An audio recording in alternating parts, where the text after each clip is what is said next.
السلام علیکم ورحمۃ اللہ وبرکاتہ۔ آج انشاءاللہ تعالی سورۃ المائدہ آیت نمبر 3 پڑھیں گے۔ اعوذ باللہ من الشیطان الرجیم، بسم اللہ الرحمن الرحیم۔ حرمت حرام کیا گیا، روک دیا گیا، منع کیا گیا، علیکم تم پر، کیا چیز؟ میتۃ مردار، یعنی ایسا جانور جو ہو تو حلال لیکن ذبح نہ کیا گیا ہو، مردار ہو، والدم اور لہو اور خون، دمن مسفوح ہوتا ہے وہ خون جو ذبح کے وقت بہتا ہے، واللحم اور گوشت، کس چیز کا گوشت؟ خنزیری، سور کا گوشت، وما اور وہ جو اوہلا پکارا جائے، نام لیا جائے، بلند کیا جائے، لغیر اللہ، غیر کہتے ہیں سوا کو، اللہ کے سوائے، بھی جس پر، یعنی جس جانور پر اللہ کے سوا نام پکارا جائے، یعنی وہ جانور جس پر ذبح کرتے وقت، ذبح کے ٹائم غیر خدا کا نام لیا جائے۔ جیسے مشرکین کا طریقہ تھا کہ جانور ذبح کرنے کے ٹائم اللہ کا نام لینے کے بجائے بسم اللہ والعزى، لات اور عزا کے نام سے ذبح کرتا ہوں کہا جاتا تھا۔ والمنخنقۃ، وہ جانور جو گلا گھونٹنے سے مر جائے، گلا دبانے سے مر جائے، والموقوذۃ اور چوٹ لگ کر مرا ہوا، جیسے جس پر پتھر یا لاٹھی کے لگاتار ضربیں لگیں اور وہ مر جائے،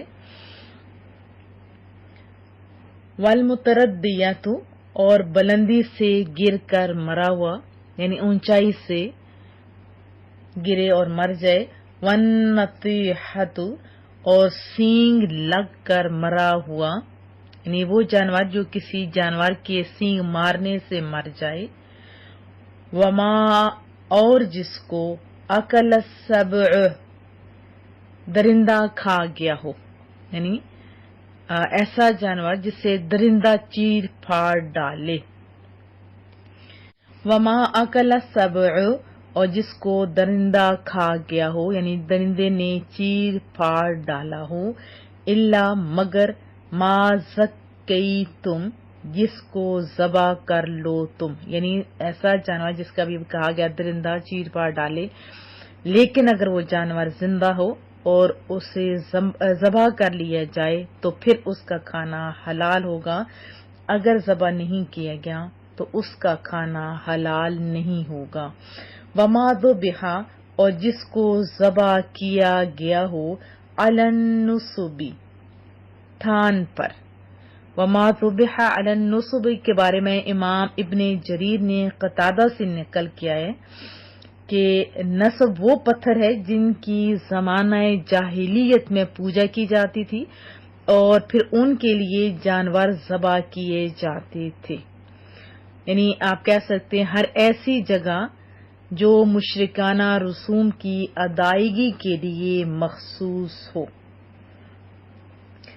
وَأَن اور یہ کہ تستقسموا تم قسمت معلوم کرو، بالازلام تیروں سے، یہ مشرکین کی ایک عادت تھی کہ جب کوئی کام کرنے لگتے تھے تو کسی کپڑے وغیرہ میں 3 تیر اس مقصد کے لیے تیار رکھتے تھے، یعنی رکھے ہوئے ہوتے تھے، ڈالتے تھے، 3 تیروں میں سے ایک تیر پہ لکھا ہوتا تھا ہمارا ربی، میرے رب نے مجھے اس کا حکم دیا، دوسرے پر لکھا ہوتا تھا نہانی ربی، مجھے میرے رب نے اسے منع کیا، اور تیسرا خالی ہوتا، آنکھیں بند کرتے، ہاتھ ڈالتے، نکالتے، جس تیر پر جو لکھا ہوتا اس پر عمل کرتے، تو اس فعل سے بھی روکا جا رہا ہے، کیونکہ جب کسی چیز کے کرنے نہ کرنے کا فیصلہ کرنا ہو تو عقل خوددار سے کام لینا چاہیے نا، اور پھر اس کے فوائد اور نقصانات کا پوری سنجیدگی سے جائزہ لے کر کوئی فیصلہ کرنا چاہیے،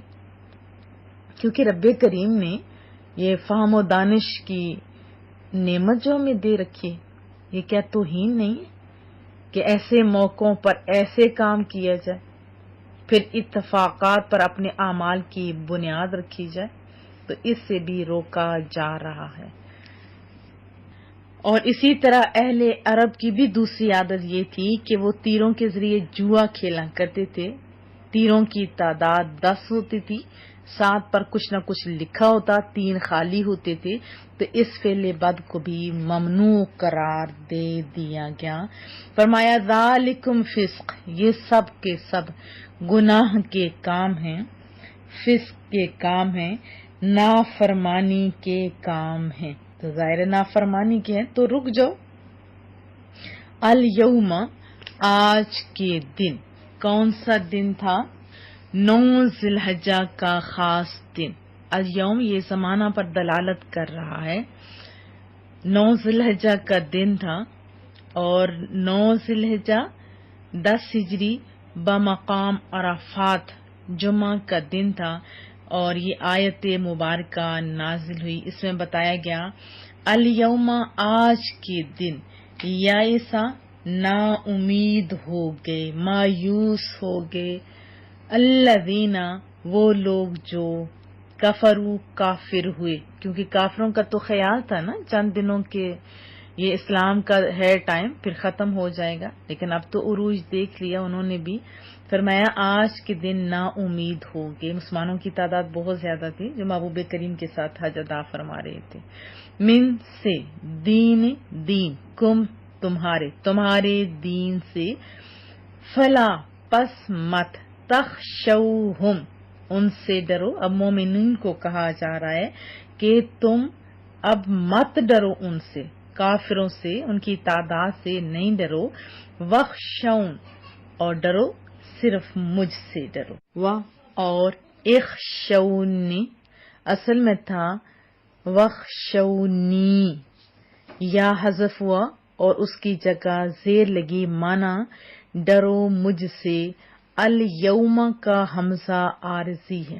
الیوم آج کے دن مراد 9 ذی الحجہ کا خاص دن. اور الیوم زمانہ پر دلالت کے لیے استعمال ہوا ہے. اکملت میں نے کامل کر دیا، میں نے پورا کر دیا، مکمل کر دیا.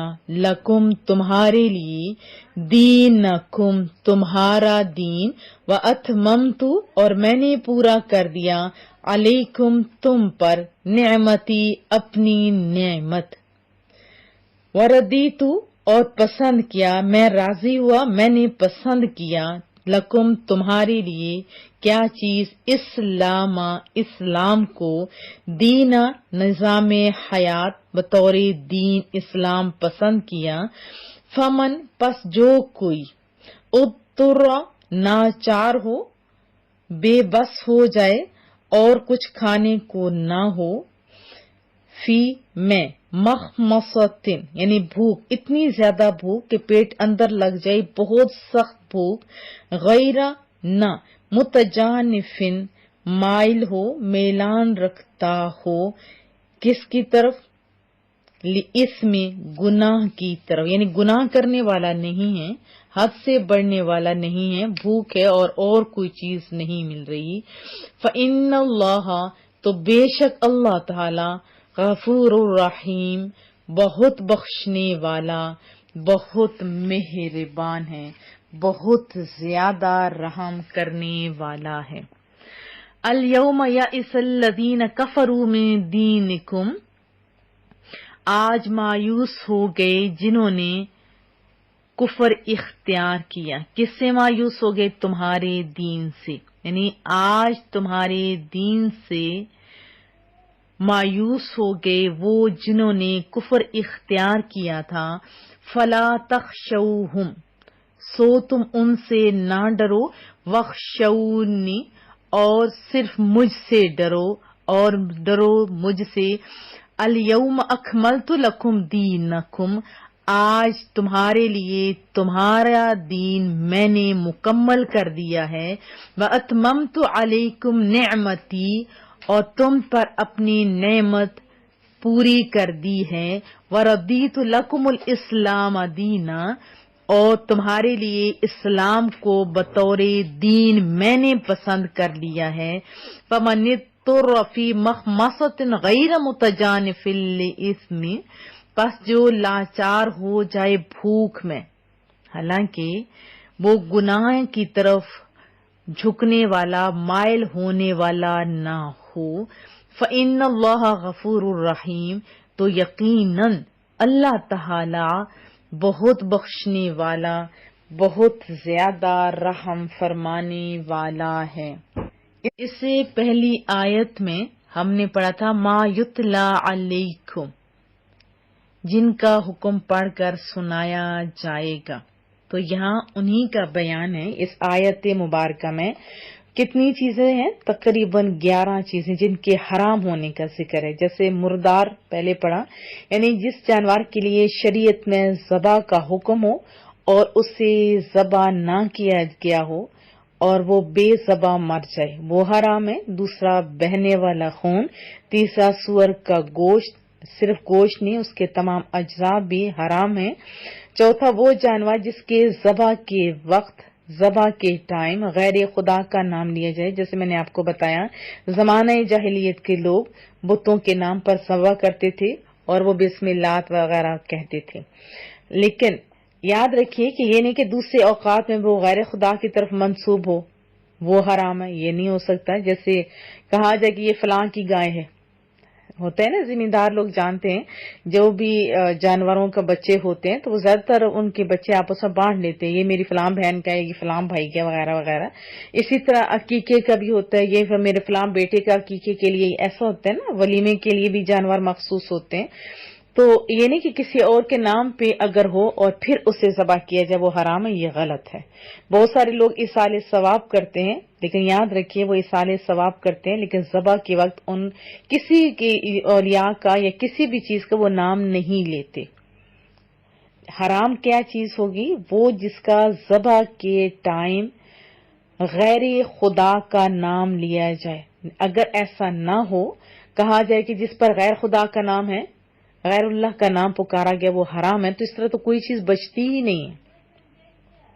گھر کا کھانا پینا میں یہ کہتے ہیں نا، یہ میرے فلاں بیٹے کی روٹی ہے، یہ فلاں بیٹی کی روٹی ہے، اس کے لیے میں نے رکھی ہے، یہ میں فلاں بیٹے کے لیے لائی ہوں، یہ گھر بار ہر چیز تو ہوتی ہے نا۔ تو جنہوں نے صحیح ترجمہ نہیں کیا تو انہوں نے بہت بڑی غلطی کی۔ جتنی معتبر تفاسیر ہیں انہوں نے یہی ترجمہ کیا ہے۔ نمبر 5 گلا گھونٹ کر مارا ہوا جانور۔ نمبر 6 وہ جانور جو لاٹھی، پتھر، ڈھیلے، گولی، چھرے وغیرہ یعنی بغیر دھار دار چیز سے مارا گیا ہو۔ 7واں وہ جو گر کر مرا ہو، خواہ پہاڑ سے چاہے کنویں وغیرہ میں گر جائے تو وہ بھی حرام ہے۔ 8واں وہ جانور جسے دوسرے جانور، ایسی لڑائی ہو جاتی ہے نا بہت سارے جانوروں کی اور سینگ مارتے ہیں اور وہ مار کے مار ڈالتے ہیں یا کسی بھی طریقے سے، یعنی ایسے کٹا ہوا اور وہ مر جائے۔ نمبر 9 وہ جسے کسی درندہ نے تھوڑا سا کھایا ہو اور اسی زخم سے وہ مر گیا ہو، لیکن اگر یہ جانور مر نہ جائے، کسی سبب سے بچ جائے یا اس پر کو باقاعدہ ذبح کیا جائے تو پھر تو یہ حلال ہوگا، لیکن ذبح کے بغیر مر گیا تو یہ حرام ہوگا۔ پھر فرمایا کہ جو کسی بت کے تھان یا بطور عبادت کی ذبح کیا گیا ہو، جیسے میں نے آپ کو بتایا پہلے، پھر بتائی دیتی ہوں کہ زمانے جاہلیت میں جیسے آپ سب جانتے ہیں کعبۃ اللہ کے اندر 360 پتھر نصب تھے جن کی وہ عبادت کرتے تھے، پھر انہی کے لیے ذبح کرتے تھے اور اس ذبح سے ان کی تعظیم اور تقرب کی نیت ہوا کرتی تھی۔ تو بطور خاص یہاں کہا گیا کہ یہ طریقہ غلط ہے اور یہ جو ان کا طریقہ تھا اس طریقے سے کیا گیا جانور ذبح حرام ہوگا۔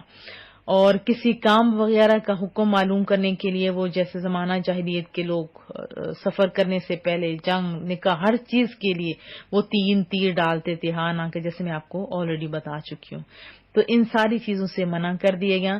پھر فرمایا کہ دیکھیں اسلام نے یہ چیزیں حرام کر دی، اب اس کے بعد کوئی حرام قرار دے گا تو یہ اس کی اپنی غلطی ہوگی۔ الیوم اکملت لکم دینکم، تمہارے لیے تمہارا دین مکمل ہو گیا۔ حجۃ الوداع میں عرفہ کے دن جمعہ کا اس دن جمعہ تھا، عصر کے بعد یہ آیت مبارکہ نازل ہوئی اور بتایا کہ حرام اور حلال کے جو احکام ہیں اور قیاس کے قانون سب کمپلیٹ کر دیے گئے. اس لیے اس آیت کے نزول کے بعد حلال اور حرام کی کوئی آیت نازل نہیں ہوئی. واتقوا یوم ترجعون فیہ الی اللہ نازل ہوئی جو واضح و نصیحت پر مشتمل ہے. اور بعض مفسرین کا قول ہے کہ دین کامل کرنے کے معنی اسلام کو غالب کرنا ہے، جس کا اثر یہ ہے کہ حجۃ الوداع میں جب آیت مبارکہ نازل ہوئی تو کوئی مشرک مسلمانوں کے ساتھ حج میں شریک نہ ہو سکا. اس کے بارے میں بہت سارے اقوال ہیں کہ میں نے تمہیں دشمن سے امن دے دی. ایک یہ بھی ہے کہ دین کا اکمال یعنی مکمل کرنا یہ ہے کہ وہ پچھلی شریعتوں کی طرح منسوخ نہیں ہوگا بلکہ قیامت تک باقی رہے گا. تو اس آیت کے متعلق بخاری اور مسلم شریف کی حدیث طیبہ میں حضرت عمر راوی ہیں، ان کے پاس ایک یہودی آیا، اس نے کہا کہ امیر المومنین آپ کی کتاب میں ایک آیت ہے، اگر وہ ہم یہودیوں پر نازل ہوئی ہوتی تو ہم اس کے نازل ہونے کے بعد اس دن کو عید مناتے تھے. تو حضرت عمر رضی اللہ تعالی عنہ نے اس سے پوچھا کون سی آیت؟ تو یہودی نے کہا الیوم اکملت لکم، یہ آیت پڑھی. تو پھر آپ نے فرمایا میں اس دن کو جانتا ہوں، اور تمام وضاحت بتائی کہ میں پہچانتا ہوں وہ مقام عرفات کا دن تھا، جمعہ کا دن تھا. بخاری شریف کی حدیث سے طیبہ ہے. آپ کی مراد اسے یہ تھی نا کہ ہمارے لیے وہ دن عید ہے، آپ سب جانتے ہیں. کہ پھر ترمذی شریف کی حدیث سے طیبہ میں حضرت عبداللہ بن عباس راوی ہیں، آپ رضی اللہ تعالی عنہ سے بھی ایک یہودی نے ایسے ہی کہا. تو آپ نے فرمایا جس روز یہ نازل ہوئی اس دن ایک نہیں 2 عیدیں تھیں، ایک جمعہ کی اور دوسری عرفہ کی. یہ بھی ترمذی شریف کی حدیث سے طیبہ ہے. اس سے بہت سارے مسائل نکلتے ہیں کہ کسی دینی کامیابی کے دن کو خوشی کا دن منانا جائز ہے، اور صحابہ کرام رضی اللہ تعالی عنہم سے ثابت ہے. ورنہ حضرت عمر اور عبداللہ بن عباس صاف فرما دیتے کہ جس دن کوئی خوشی کا واقعہ ہو اس کی یادگار قائم کرنا اور اس کو عید منانا یہ تو ہم درست نہیں خیال کرتے، بلکہ سیدھا سیدھا کہہ دیتے تم بدعتی ہو، ہم تو بدعتیں نہیں کرتے. انہوں نے رسول اللہ سے دین سیکھا ہے، انہوں نے رسول اللہ سے دین سیکھا ہے. تو خوشی کے دن کا اظہار کرنا یہ جائز ہے. اور انداز بھی بڑا خوبصورت ان صحابہ نے جو اختیار کیا، مجھے بڑا اچھا لگا، جب بھی پڑھتی ہوں ایمان تازہ ہوتا ہے. اور پھر آپ جانتے ہیں مکہ فتح ہو گیا، یہ بھی بہت بڑی کامیابی تھی. واتممت علیکم نعمتی، مکہ فتح ہو گیا، بہت بڑی بات تھی. اللہ کا گھر وہاں پہ موجود تھا اور اتنی بڑی خوشخبری، وردیت لکم الاسلام دین. اللہ اکبر، میں نے تمہارے لیے دین کے طور پر اسلام کو پسند کر لیے، اس کے سوا کوئی اور دین قبول نہیں. دین مکمل ہو گیا. بعد میں کوئی نبوت کا دعویٰ کرے وہ جھوٹا، کسی کتاب کی وہ بات کرے، کسی آیت کی بات کرے، سب جھوٹ. بس مکمل ہو گیا. تو اسے بہت سارے احکام کہ صرف اسلام اللہ کو پسند ہے، صرف اسلام جو اب دین محمدی کی صورت میں ہے، باقی سب دین اب ناقابل قبول ہیں. دوسرا کہ اس آیت کے بعد یہ دیکھیے اللہ نے واضح طور پر فرما دیا کہ قیامت تک بس اسلام رہے گا، اسلام کا کوئی حکم منسوخ نہیں ہو سکتا. تیسرا اس سے یہ پتہ چلا کہ اصول دین میں زیادتی کمی نہیں ہو سکتی، اجتہادی فروعی مسئلے ہمیشہ نکلتے رہیں گے. اور چوتھا یہ کہ محبوب کریم صلی اللہ علیہ وسلم کے بعد کوئی نبی نہیں بن سکتا. رسول اللہ صلی اللہ علیہ وسلم آخری نبی ہیں. اگر کوئی نبوت کا دعوے دار ہو بعد میں تو وہ جھوٹا ہوگا، وہ کاذب ہوگا. آج کے دن بتا دیا گیا کہ محبوب کریم آخری نبی ہیں. اس کے بعد خواہ مخواہ کی یہ باتیں، یہ تذکرے، یہ بس غلط ہیں. جب بات ہی ختم ہو گئی تو بعد میں کیا باتیں کرنی؟ دین کامل ہو چکا، سورج نکل آنے پر چراغ کی ضرورت نہیں رہتی نا. کبھی ایسا ہوا کہ بہت دھوپ ہو پھر کوئی روشنیوں کا اہتمام کرتا پھرے یا کوئی روشنیوں کی تلاش میں پھر نکلے، اگر کوئی اس طرح نکلتا ہے تو اس کو کیا پاگل نہیں کہا جائے گا؟ دین مکمل ہو گیا۔ اب کوئی جھوٹا کوئی بھی شکل لے کے آ جائے، کوئی قادیانی جھوٹے جیسے ابھی سر اٹھا رہے ہیں، بے دین کوئی بھی ہو، کوئی بھی ایسا ہو جو کلام اور دین کو ناقص سمجھنے والا، سب غلط ہے۔ یہ دین مکمل ہو گیا، اب اس کے بعد کوئی دین نہیں۔ پانچواں یہ کہ اسلام کو چھوڑ کر کوئی لاکھوں نیکیاں کرے، اللہ کو پیارا نہیں، کیونکہ اسلام بنیاد ہے، جڑ ہے، باقی اعمال شاخیں پتے۔ جب جڑ کٹ جائے تو شاخوں اور پتوں کو پانی دیا جاتا ہے کیا؟ نہیں نا، کیونکہ دینا بیکار ہوتا ہے۔ تو بیس کیا ہے؟ اسلام۔ پھر ایک اور واضح حکم، فمن اضطر فی مخمصہ، یعنی جو بہت زیادہ بھوک کی صورت میں ہو۔ دیکھیں اسلام کتنا پیارا ہے، کتنا پیارا ہے کہ جب کوئی کھانے پینے کی کوئی چیز میسر نہ ہو، بہت زیادہ بھوک ہو، جانے کا خطرہ ہو، تو بچانے کے لیے بقدر ضرورت کھانے کی اجازت ہے۔ اتنا کھا سکتا ہے جس سے جان بچ جائے۔ ہم نے آج بہت سارے مسائل سنے، آپ بار بار سنیے، سمجھیے اور پھر اللہ کا شکر ادا کیجیے۔ دعاؤں کی درخواست رہے گی۔ السلام علیکم ورحمۃ اللہ وبرکاتہ۔